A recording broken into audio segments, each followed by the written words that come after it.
Accuracy, balance, credibility. यो हो ABC news. म कविराज बिसी। कार्यक्रम हो अपरेसन बिग न्यूज। सत्य समाचार खोज्ने, तथ्य प्रस्तुत गर्ने र प्रस्तुतिलाई सन्तुलित बनाउने हाम्रो प्रतिज्ञा हो। यही प्रतिज्ञा पूरा गर्ने खरो प्रयास हो अपरेसन बिग न्यूज। जनसरोकारका हरेक विषयलाई हामी बिग न्यूज बनाउँछौँ र हरेक बिग न्यूजको अन्तर्कथा खोज्दै दर्शकका अगाडि अपरेसन गर्छौँ। फरक समाचार र गहिरो समाचार दिने हाम्रो प्रयास निरन्तर जारी छ। दर्शकवृन्द, छठमा सूर्य देवताको मात्र पूजा गरिन्छ। सूर्यले जसरी एकै नासमा सबैलाई प्रकाश दिने गर्दछन्, त्यसरी नै छठी माताले पनि सबैलाई एकै प्रकारले कल्याण गर्दछिन् भन्ने विश्वास समेत रहिआएको छ। यति मात्र नभएर छठ पर्वले आपसी भाइचारा, सद्भाव र एक आपसमा प्रेम र विभिन्न जात जातिलाई एकै थलोमा उभ्याउन सफल समेत भएको छ। सुरुमा तराईवासीहरूले मात्र मनाउने छठ पर्व अहिले अन्य जात जाति एवं पहाडी भेगमा समेत मनाउन थालेपछि यस पर्वलाई साझा पर्वको रूपमा मनाउन थालिएको छ। आज हामी छठ पर्वको धार्मिक र सांस्कृतिक महत्त्व र छठ प्रति तराईदेखि पहाडसम्म जोडेको कनेक्सनका विषयमा केन्द्रित रहनेछौँ कार्यक्रम बिग न्यूजमा। अहिले सूर्य देवता सबैको साझा भए झैँ छठी माता पनि सबैको साझा भएकी छिन्। विगतमा तराईमा मात्र मनाइने छठ पर्व पहाडमा समेत मनाउन थालिएको छ। हिन्दू धर्मावलम्बीहरूले सूर्यलाई भगवानको रूपमा परापूर्व कालदेखि नै पूजा गर्दै आइरहेका छन्। छठ पर्वको उद्गम स्रोत सनातन हिन्दू धर्म नै भएकाले नेपालको सन्दर्भमा 80% बढी हिन्दूहरूको बाहुल्यता भएकै कारण समेत छठ पर्व सबैको लोकप्रिय र तराईमा मात्र नभएर देशैभरि मनाउन थालिएको छ।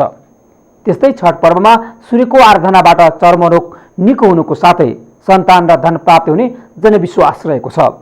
4 दिनसम्म मनाइने यस पर्वको पहिलो दिन अरबा अरबाइन र दोस्रो दिन खरना र तेस्रो दिन बेलुकी अस्ताउन लागेको सूर्यलाई र चौथो दिन उदाउन लागेको सूर्यलाई अर्घ दिई पूजा गरिन्छ। मूल विधि चतुर्थीदेखि सुरु भई षष्ठीका दिन बेलुकी अस्ताउन लागेको र सप्तमीका दिन उदाउँदो सूर्यलाई अर्घ दिई पूजा अर्चना गरी यो पर्वको समापन गर्ने परम्परा रहेको छ।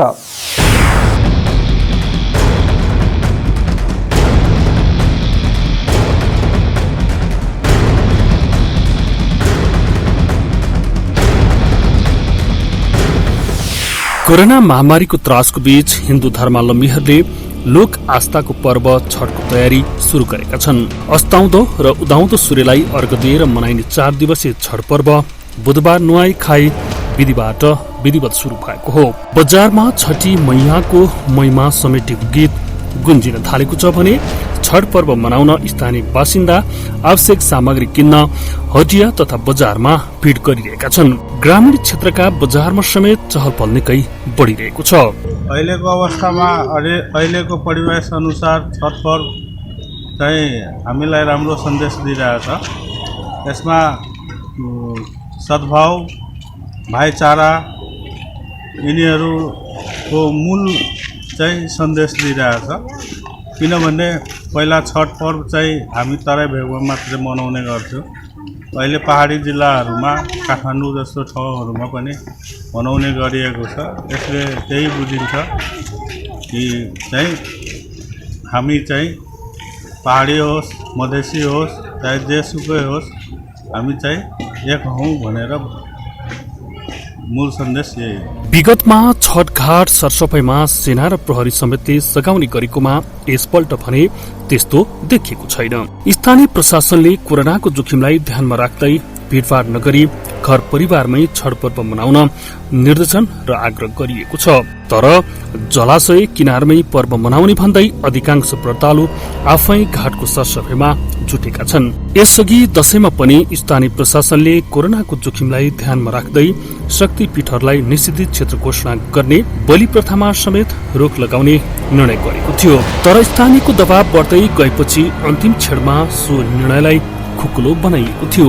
यता सप्तरीमा पनि छठ पर्वको लागि धमाधम तयारी भइरहेको छ भने पूजा सामग्रीहरू किनमेलका लागि अहिले बजारमा चहलपहल बढेको छ। छठ पूजाको लागि आवश्यक पर्ने सामानहरूलाई चोखो राख्न व्रतालुहरूले विशेष रूपमा रेखदेख गर्छन् भने यस पर्वमा फलफूल, अदुवाको बोट, उखु, सुथनी, पानीफल, नरिवल, बोडी, नाङ्लो, कन्या, ढकी, माटोको दियो र कराई आवश्यक पर्छ। पूर्ण रूपमा शाकाहारी हुने यो पर्वमा ठेकुवा, भुसुना, फलफूल र कसारले विशेष महत्व राख्दछ। सप्तरीका प्रमुख जलाशय कल्टु पोखरी, पुणे पोखरी, तुरुन्ती पोखरी, सप्तकोशी नदी लगायत विभिन्न खोला तथा पोखरी र ताल तलैयाको किनारमा श्रद्धालुले सरसफाई र सजावट कार्य सुरु गरेका छन्। स्थानीय जङ्गबहादुर सिंहले आवश्यक सावधानी अपनाउँदै जलाशय किनारमै छठ पर्व मनाउने बताउनुभयो। यो चाहिँ परम्परा चाहिँ हाम्रो हिन्दू धर्मावलीको यो ऐतिहासिक परम्परा हो। छठ पर्व चाहिँ दीपावली जस्ता चाहिँ यो हाम्रो धार्मिक सांस्कृतिक अधिकार पनि हो र यसमा छठ मनाउँदाखेरि मात्रै कोरोना हुन्छ त्यस्तो होइन। यो राजनीतिक दलहरूको सबै प्रोग्रामहरू भइरहेछ।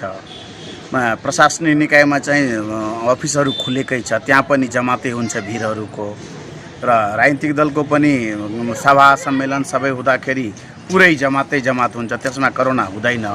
र प्रशासनको चाहिँ कर समेतको चाहिँ जुन प्रशासनिक अफिसहरूमा जुन पब्लिकको चाहिँ भिड रहन्छ त्यसमा कोरोना हुँदैन।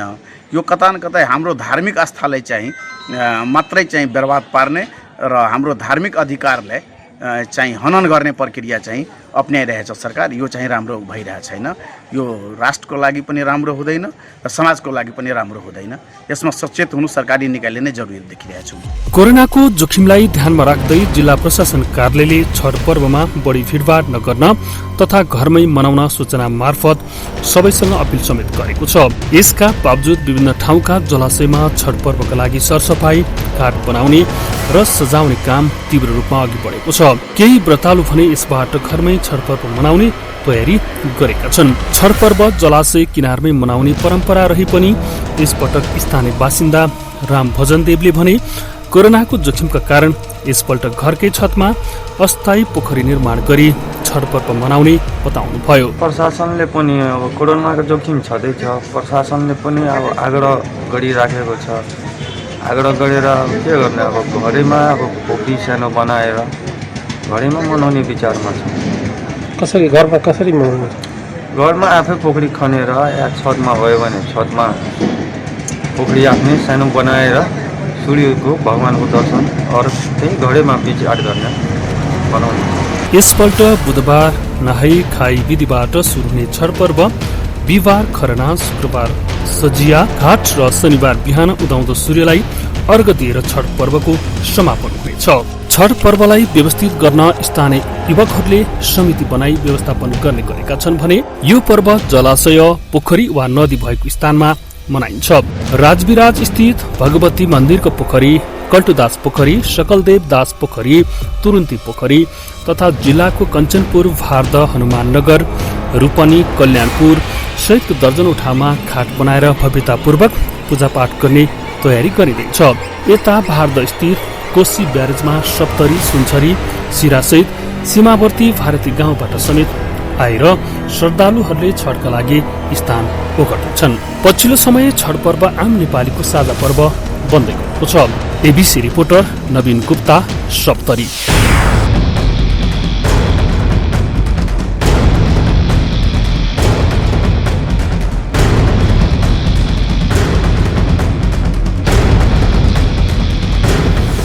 छठ पर्व मनाउनुको पछाडि धार्मिक मान्यतासँगै वैज्ञानिक र ज्योतिष सम्बन्धी तथ्यहरू पनि पाइन्छ। आरोग्य र दीर्घायुसँग जोडिएको पर्वको रूपमा छठ पर्वलाई हेर्न थालिएको छ। 4 दिनसम्म मनाइने छठ पर्वमा व्रतालु महिला एवं पुरुष नित्यकर्मपछि शुद्ध शाकाहारी खाना खाने प्रचलन रहिआएको छ। छठमा नुहाई भई चोखो बनी व्रतालु महिला एवं पुरुषले लसुन, प्याज नहाली कालो नुन प्रयोग गरी खाना खाने गरिन्छ। छठको दिन दिनभरि व्रत बसी साँझ अस्ताउँदो सूर्यलाई पूजा गरी छठी मातासँग सुस्वास्थ्य एवं दीर्घायुको कामना गर्ने गरिन्छ। थप प्रसङ्ग जोड्नेछौँ एकैछिनको ब्रेकपछि। ब्रेकपछि स्वागत छ। तपाईँ बिग न्युजमा हुनुहुन्छ। दर्शकवृन्द, यसपटक विश्वव्यापी फैलिएको कोरोना महामारीका कारण स्थानीय प्रशासनले सार्वजनिक स्थलमा कुनै पनि चाड पर्व मनाउनका लागि सामाजिक दूरी कायम गरेर मनाउन आग्रह गरेको छ। विगतमा जस्तो छठ मनाउँदा कोरोनाको संक्रमण फैलन सक्ने भएकाले पनि यस वर्ष पोखरी तथा तलाउमा जाँदा आफ्नो स्वास्थ्यको ख्याल गर्नुपर्ने देखिन्छ। छठ पर्व बुधबारबाट सुरु भइसकेको छ। 4 दिनसम्म मनाइने यो पर्व आफ्नो धार्मिक, सांस्कृतिक र ऐतिहासिक महत्त्व बोकेको छ। विशेष गरी तराई क्षेत्रमा मनाइने यो पर्व पछिल्ला वर्षहरूमा उपत्यका लगायत देशका विभिन्न क्षेत्रहरूमा पनि मनाउँदै आएको छ।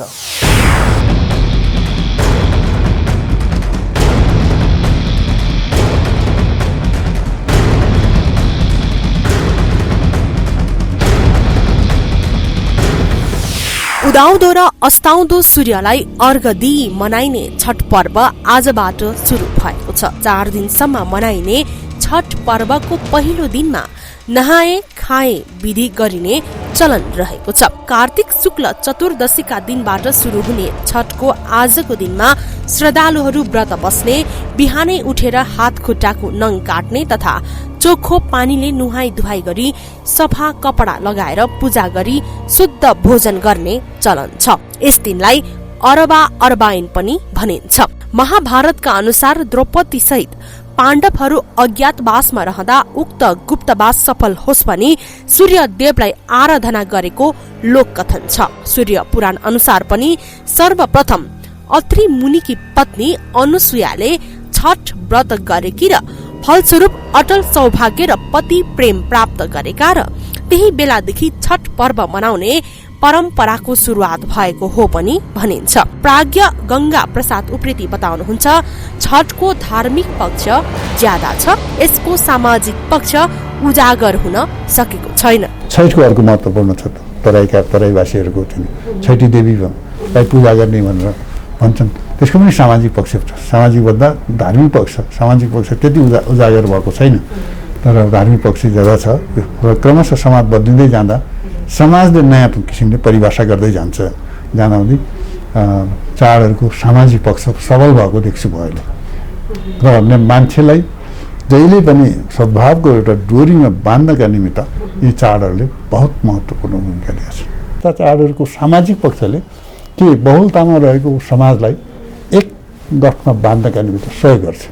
र हाम्रो चाहिँ अहिले हाम्रो मुलुक त बहुलतामा छ, विभिन्न जात जाति छौँ, विभिन्न संस्कार मान्ने छौँ, विभिन्न धर्म मान्ने छौँ। एक प्रकारमा अन्तर्गुलन भएर एक प्रकारले नेपाली संस्कृति बनेको छ। संस्कृतिविद सत्यमोहन जोशीले भने यसबारे आफैले अनुसन्धान पनि गरेको बताउनुहुन्छ। तराईमा राजा जनकको पालामा ब्रह्मनिष्ठ, ब्रह्मज्ञानी, ब्रह्मवेदक कहलिएका एक महर्षि याज्ञवल्क्य सूर्यको सबैभन्दा ठूला साधक थिए। जोशी भन्नुहुन्छ, उनैले सूर्य पूजाको परम्परा बसाएका थिए। सूर्य पूजा शाश्वत एवं प्रकृति पूजा भएको उहाँको भनाइ छ। छठ पर्वको बेला धेरै कथा र किम्वदन्तीहरूको चर्चा हुने गरे पनि यस विषयमा भने कमै मात्र कुराहरू बाहिर आएको जोशी बताउनुहुन्छ। छठ पर्वसँगै याज्ञवल्क्य गार्गीको महिमा बुझ्यो भने संसारको कुनै पनि शक्ति राष्ट्रसँग नेपाल कहिल्यै झुक्न नपर्ने जोशीको दाबी छ। यो महर्षि याज्ञवल्क्यलाई कही उनको सूर्य पूजा पद्धतिको उसमा छठ आएको। ती छठले पनि तपाईँको सूर्य उडाएकोलाई पूजा गर्ने, सूर्य अस्ताउने बेलामा पूजा गर्ने र भोलिपल्ट सूर्य उडाएको बेलामा पूजा गर्ने त्यो परम्परा आएको। अब ती सूर्यलाई प्रतीकको रूपमा छठ माईको कुरा आयो, फल्नाको कुरा आयो, सारा कुरा आयो। त तपाईँको साक्षात् हो नि सूर्यको तपाईँको किरण नभइकन, सूर्यको तेज नभइकन, तेजको प्रश्न नभइकन हामी बाँच्न सकौँला। छठ त साक्षात् थियो, प्रत्यक्ष रूपमा धर्मको प्रभाव दिने। सूर्य उडाउँछ त्यत्रो शक्ति, सूर्य असाउँछ त्यत्रो शक्ति, ती शक्ति फेरि भोलिपल्ट फेरि पूर्वबाट उडाउँछ त्यही शक्ति। अब उनको पूजा गरेर के हानि भयो? सबैले पूजा गर्नुहुन्छ त्यो। छठ पर्वलाई तराईको साझा सांस्कृतिक प्रतिबिम्बको रूपमा पनि मनाइन्छ। यसमा पनि विशेष गरी हिन्दू र जैन धर्मावलम्बीहरूले परापूर्व कालदेखि यो पर्व मनाउँदै आएका छन्। तर संस्कृति प्रेमी अध्येता लोककृष्ण भट्टराईको मत भने फरक छ। दशैं, तिहार र छठ जस्ता पर्वहरू हिन्दू धर्मावलम्बीहरूको मात्रै नभएर यो सबैको सनातन संस्कृति भएको भट्टराई बताउनुहुन्छ। त्यसो भएर दशैं, तिहार, छठ, छठी माता सूर्यको पूजा होइन, सूर्यको पूजा गर्ने छठी माता भन्छन्। त्यहाँ छठी माता सूर्यको आमालाई माता अनि सूर्य र सूर्यकी आमालाई पूजा गर्ने छठ पर्व हो हाम्रो होइन। लोसार भन्नुहोस्, हरेकमा छ हाम्रो संस्कृति सभ्यता झल्केको छ। हाम्रो चाहिँ यो हिन्दू भन्दैन, यसलाई सनातन संस्कृति भन्छ। हिन्दू होइन, हिन्दू त इन्दु नदी त हाम्रै थियो पहिला, तक्षशिला पाकिस्तानको आधा भाग इन्दु नदीबाट हिन्दू भएको, बुझ्नु भएन? त्यो प्रचार हाम्रो संसारमै अहिले उहाँ ग्वाटेमालामा पार्वतीको पूजा हुन्छ, लेख्नुहोस्, ग्वाटेमालामा पार्वतीको पूजा हुन्छ, दक्षिण अमेरिकामा होइन। कहाँसम्म पुगेर छ शिव संस्कृति भन्नुहोस् न त। कार्तिक शुक्ल पक्षको षष्ठी तिथिलाई छठ पर्व भन्यो। कार्तिक शुक्ल पक्षको सप्तमी तिथि, सप्तमी तिथि भनेको सूर्यको तिथि हो र सप्तमीको दिनमा चाहिँ नि उदाउँदो सूर्यलाई पूर्वतिर फर्केर अर्घ दिएपछि अब त्यो सूर्य दूषित हुँदैन। त्यही कारणले यो चाहिँ छठ पर्व भने तापनि यसको चाहिँ नि महत्त्व सप्तमीको दिनमा छ, कार्तिक शुक्ल सप्तमी, र यो चाहिँ नि छठको महत्त्व यो हो। हाम्रा चाडपर्वहरू साझा छन्, तिथिमिति एउटै हो, मन्दिर एउटै हो, तीर्थस्थल एउटै हो। त्यसमा विभिन्न समुदायहरूले चाहिँ तीर्थयात्रा गर्न जाने, दर्शन गर्न जाने, पूजा गर्न जाने, पर्व मनाउने आफ्नो आफ्नो पर्व र त्यो आफ्नो आफ्नो पद्धति अनुसारको ले पर्व मनाउँछन् र चाहिँ नेपाली संस्कृति, नेपाली चाडपर्व बडो समानवाद छ। यो नेपाली संस्कृतिको एउटा ठुलो विशेषता हो। संसारका सम्पूर्ण भौतिक विकास सूर्यमाथि नै आधारित छन्। तिनको शक्ति बिना रुख, बिरुवा, वनस्पति, प्राणी, जीवजन्तु कसैको पनि अस्तित्व रहन सक्दैन। सूर्य किरणको चिकित्सा माथि मात्रै कयौं चिकित्सकले ग्रन्थ लेखेको पाइन्छ। सूर्यको किरणबाट कयौं असाध्य तथा अक्षय रोगको आश्चर्यजनक उपचार समेत खोजिएको छ। यस्तै छठ पर्वमा सूर्यको पूजा उपासना गर्नाले पारिवारिक कल्याण, सन्तान सुख र दीर्घायु एवं स्वस्थ जीवन पाइने जनविश्वास रही आएको छ। तर यस वर्ष भने कोरोना महामारीका कारण छठ पर्व पनि स्वास्थ्य सतर्कताका साथ मनाउन आग्रह गर्दै सम्पूर्ण नेपाली दाजुभाइ दिदीबहिनीहरूमा हाम्रो तर्फबाट पनि सुस्वास्थ्य, दीर्घायु र उत्तरोत्तर प्रगतिको हार्दिक मंगलमय शुभकामना छ। क्यामेरा पर्सन ध्रुव अधिकारीका साथमा एबीसी रिपोर्टर सपना थामी, काठमाडौँ।